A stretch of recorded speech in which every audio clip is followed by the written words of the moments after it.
Joined at the Spencer Dream Center by Congressman Steve King. And Congressman, always great to see you here in Northwest Iowa, especially in Spencer. And I appreciate you stopping by and taking some time to visit with us today. It's good to be back and look across the countryside. It hasn't been that long when we had corn and beans in the field. Now it's all snow. Yeah. You missed the big event here in town, of course, and I'm sure your hometown and a lot of other area regions got hammered pretty good on Friday, the too. The blizzard found me. I didn't have to go looking. Didn't have to look. Well, good. But the roads seemed to be good. They did a nice job of getting them all set up. And let's jump right into it because plenty to talk about, certainly, with this visit. And let's start things. I see you're not participating in No Shave November. Not your thing, No Shave November? Where you, no, I've got it now. I just think that I look bad enough as I am. I don't need to add a beard to that. So, but I promised my wife a long time ago that I would stay clean shaven. So, well, good. Well, we'll jump into the serious questions now. I just wanted to touch base on that. The world continues to be a violent place. We see what happened in Paris here recently. Threats continuing to come into not only America, but several countries around the world now. This is not an American thing anymore. This is countries all over the world are facing the same issues from ISIS and the terrorist groups that we've been seeing for quite some time.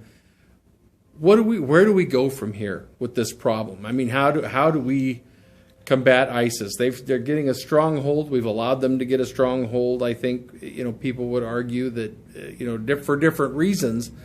How do we combat them going forward? Well, we know that from the Director Comey of the FBI that we've got multiple investigations for ISIS going on in multiple locations, and in each of the 50 states at a minimum. And so they have penetrated across this country, and they gone much deeper than we might have expected that they would. So that we're not going to defeat them by playing whack-a-mole, so to speak, or because we have to be on 100% all the time. But we can do that for a short period of time as long as we're good and as long as we're lucky. But what we really have to do is defeat the ideology of radical Islam. And in order to do that, it's going to take a lot. But first of all, they're using the internet to recruit and to direct, and then to direct their operations around. And it's something that the West has created. The internet, they would have never created it, but they essentially step in and use the internet. They're using emails and Twitters and Facebook communications that are encrypted. So they use it to recruit, and when they get someone recruited, then after they get confidence in them, then they'll get them through encrypted. And there's something like 100,000 ISIS-inspired emails a day going on in this country.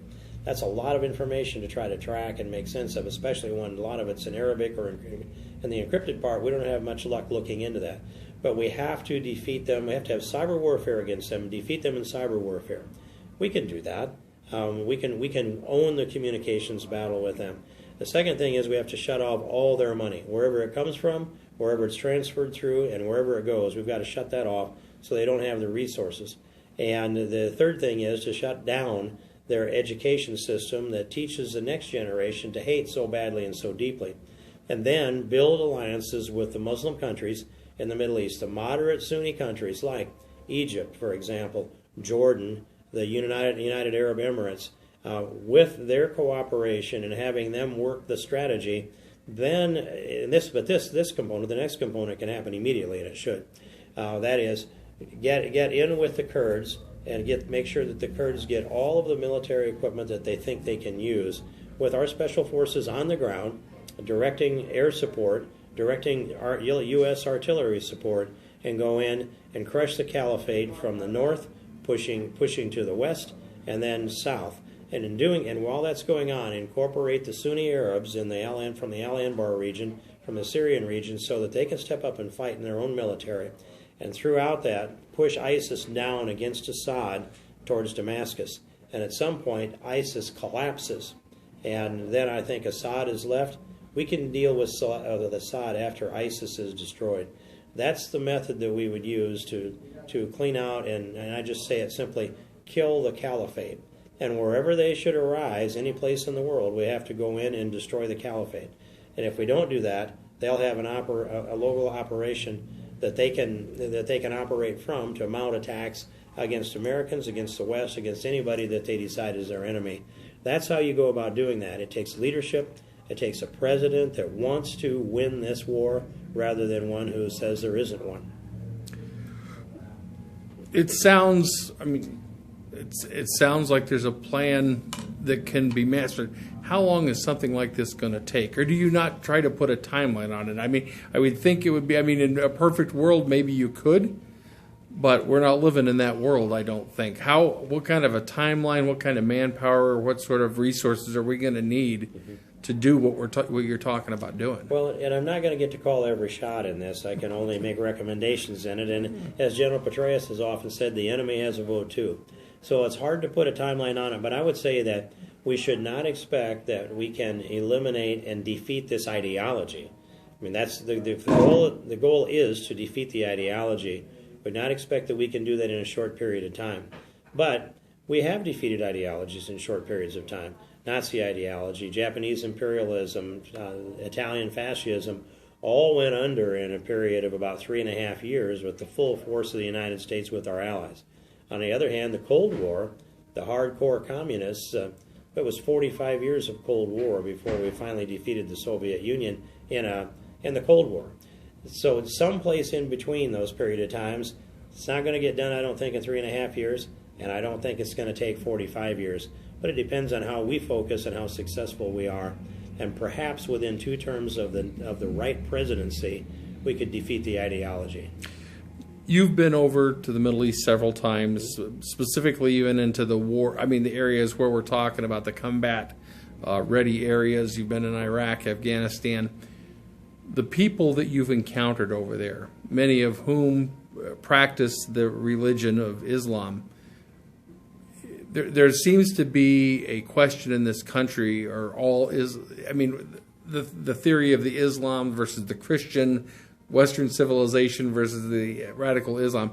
What is the difference between an Islamic citizen who is going about their life and a radical Islamist? Should we fear both? Should we worry strictly about the radical Islamist? What is your belief regarding the difference, I guess, in Islam and radical Islam? Well, I remember George Bush reminding us all that Islam is a religion of peace, and that's also what Barack Obama has said. I think it was a mistake to put that label out there because what I'm not seeing is even the peaceful Muslims purge the violent ones from their midst. There are many peaceful Muslims, and I know some of them, and those that I'm around, I like them. And I've got some pictures in my iPhone that I probably won't have time to show you of the wonderful gatherings of the neatest little kids in a refugee settlement that's almost within just outside of artillery range of ISIS, where I went a week and a half ago. And I love those kids, and I could have picked up that whole bunch of about 15 or 20 of them and taken them to my church last Sunday, and before the service was over, there would have been a home for every one of them. We would do that, and Americans will do that all over. Good kids, it's not their fault. And it isn't really, of course, it isn't the parents' fault in many of the cases either. There are peaceful Muslims that are there, but they've got to be strong enough to purge the violent ones from their midst. And so if you bring them into America and they have, let's just say, no violent history, they give you all of the peaceful answers that are there, that doesn't mean that they don't get radicalized once they get here. They seem to, it seems to be like the addictive personalities become the radical Islamists that are involved in it. So how do I balance that all out? I sit down with President El-Sisi of Egypt. He's a moderate Muslim. He's a devout moderate Muslim. And I communicate with him well. We understand each other. The things I say to him connect, and vice versa. He is one who can lead a peaceful and moderate Muslim revival if we give him the power, if we support him in doing so. And the president's been against President El-Sisi of Egypt. But that's an example. The Crown Prince of the UAE, I don't have quite as much confidence in, but he's one that can also lend a peaceful hand to this. King Abdullah of Jordan is another one that's I would call him a moderate and a peaceful Muslim. He doesn't want war. He wants peace. He wants his country to prosper. But they've all got to be strong enough to purge the violent ones from their midst. And if they fail to do that, then many, many more people will be killed in eliminating the caliphate. But with the help of moderate Muslims, we can have a minimal kinetic action, war action, and the maximum side of this thing needs to be the cultural side in order to defeat them, and as far as their belief in the cause, that they believe that they achieve salvation by killing us. We're the infidel as far as they're concerned. They send infidels to hell by killing them. That pleases them. And if they get killed in the process, they get to go to their heaven, and that pleases them also. So that's what's driving them. And it's until the moderate Muslims purge the violent ones from their midst and discredit the ideology, we're going to continue to see more of this. Russia, at the moment, appears gung-ho about going after ISIS. France is in response to what happened in their country, is launching offensives against them. Is this an opportunity for Russia and America and France and some of the other bigger national world powers to come together and make a cohesive unit to crush this effort, or do you not see that as a workable solution because of the different ideologies involved? I've dealt with the Russians at a fairly high level, but not directly with Putin, and I'm not comfortable that it isn't just Putin outmaneuvering us on the world stage by going into Syria, by establishing 2 bases there, and by flying sorties out of there at the frequency that they have. They've flown many more missions out of there than we have, not only over ISIS, but over our allies, the moderate Syrians that I think still exist to some degree there in Syria. So Putin's motive is different than ours. He's setting up competition with us. And in the first place, we never should have let him get established there in Syria with the bases that they were building and then bringing planes in and flying missions out of there. I don't agree with that should happen. Now, the president thinks it's a good thing. Donald Trump thinks it's a good thing. I don't. Instead, there's competition for influence in that part of the world. And I want to come out of that competition on top. I wouldn't say that Assad necessarily has to go. He has to be contained. So, but I believe we can work with Russia on fighting terrorism, exchanging intelligence on terrorists. They have a soft underbelly of Russia that has radical Islamists living all along the southern edge. Chechnya is probably the center of that, and they produce some of the most vicious terrorists that any place in the world has. And I have been into that neighborhood to see what's going on. I went to Beslan, where all those kids were killed in the school about 10 years ago. One of the saddest things you could see is a cemetery that's a brand new cemetery built exclusively for all the little children that were killed in that school by Muslim terrorists that came in to terrorize that part of Russia. So, but I'm not convinced that we can work directly with Putin. And if I were involved in the negotiations or had a closer connection with that, I might change my mind. It's worth a bit of a try. Let's see how it goes. We can try some of that, but I surely wouldn't show my hand to the Russians.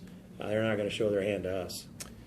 Of course, the Syrian situation plays right in kind of follow-up to what we're talking about with the folks that are looking to discuss bringing over. The president is certainly full steam ahead with bringing in the folks that are fleeing that country, and I think we can all be sympathetic of the circumstances that they face over there.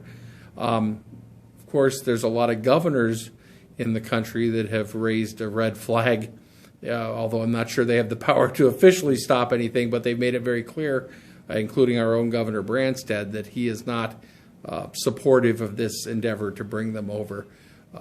What are your thoughts regarding these Syrian refugees?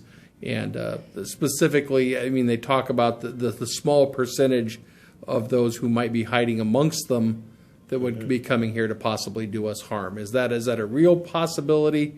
How big a threat do you see that as?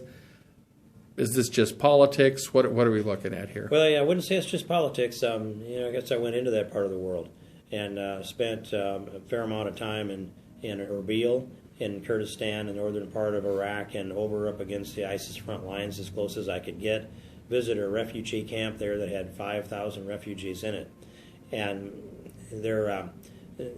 they are refugees from the war that ISIS brought about, but mostly the migrants that are pouring into Europe by the tens of thousands. And you see them on television. I went to see them in person, and I went to the border checkpoints and watched as they were loading 1,000 on a train and send that train down the tracks, pull another train up, load another 1,000. And that's going on day and night. And they're running as many through one port of entry or port of exit in Serbia. They were running as many as 11 trains a day, no less than 6. So even at 6,000 a day going out through there, that's the equivalent of more than 2 million a year just at one port of entry. They're pouring into Austria, pouring into Germany. Germany has said we're going to accept 1 million. Maybe they'll accept 2 million. But Angela Merkel is getting a lot of hard pushback on this. What it amounts to is that you have terrorists among them. ISIS have said that they're embedding terrorists among the refugees. I talked to a lot of these refugees, and there are at least 77% are young men, military-age young men.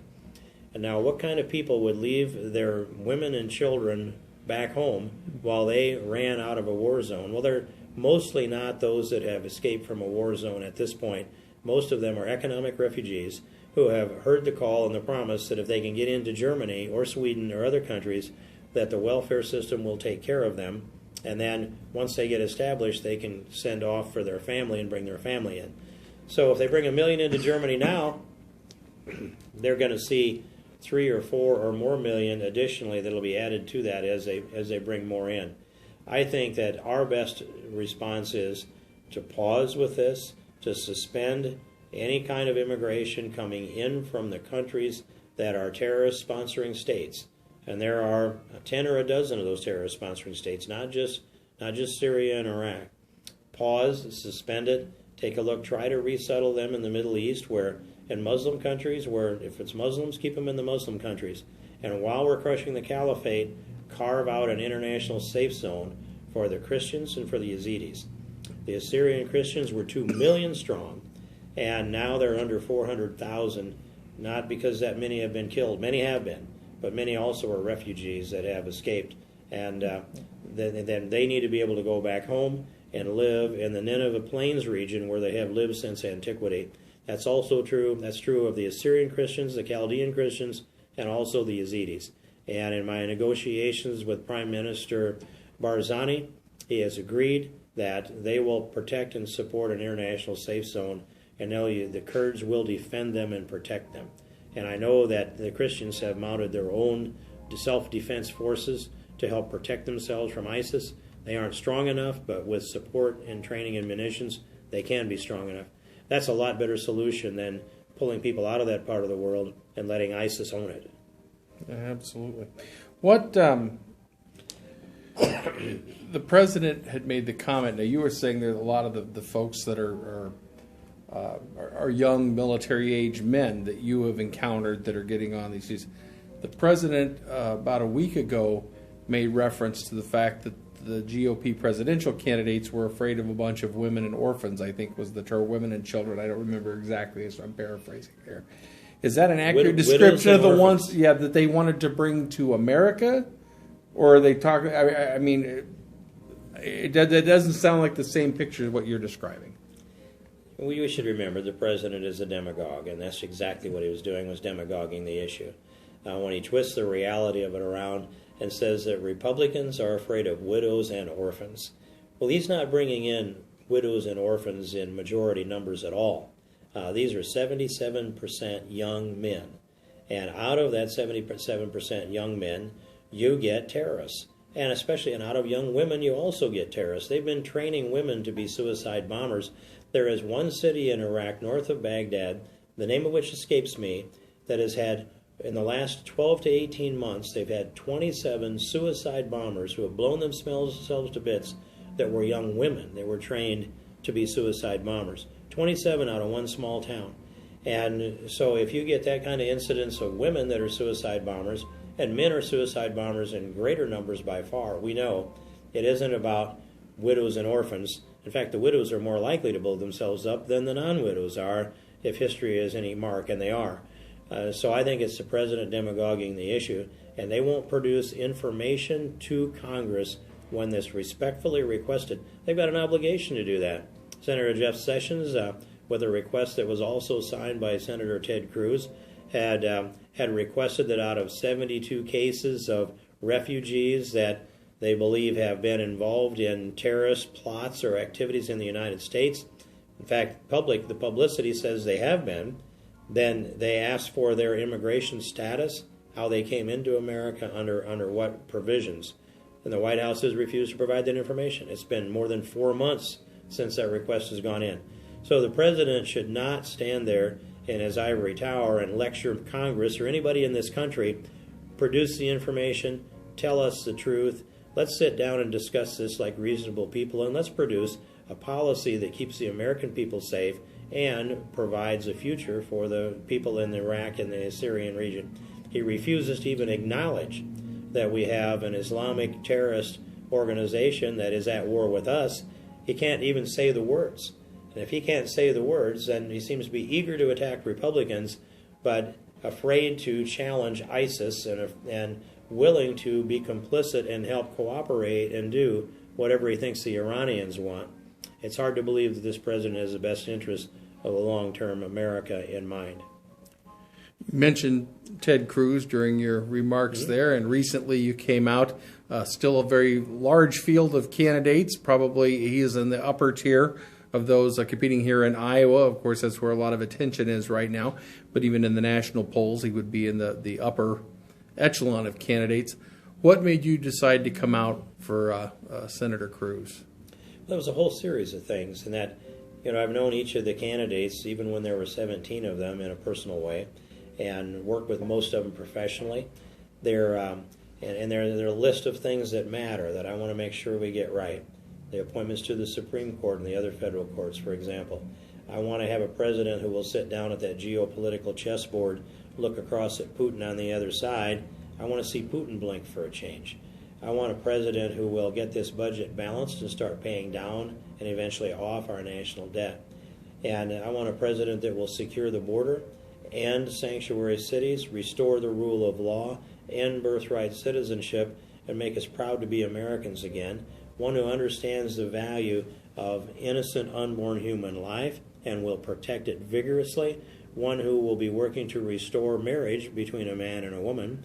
And one who will protect this Constitution is an originalist who understands the Constitution has to mean what it says and mean what it was understood to mean at the time of ratification.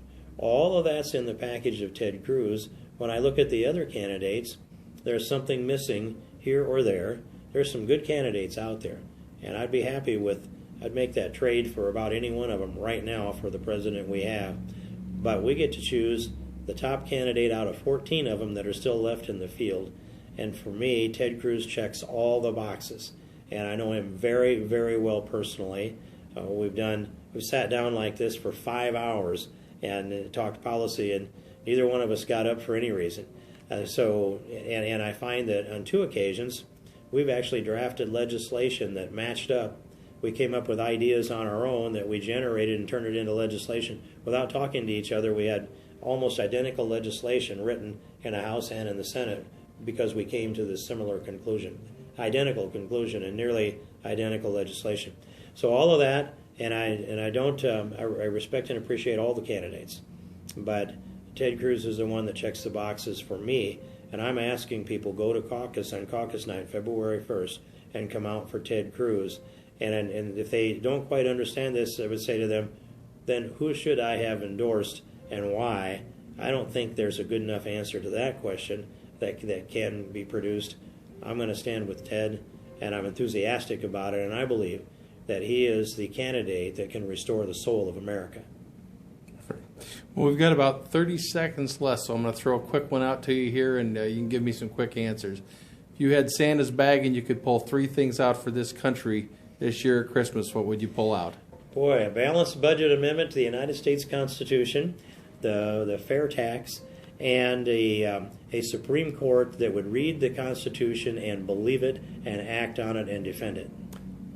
Thank you very much, Congressman. Always a pleasure to see you, and we look forward to your next stop here in Spencer. Happy Thanksgiving and a Merry Christmas.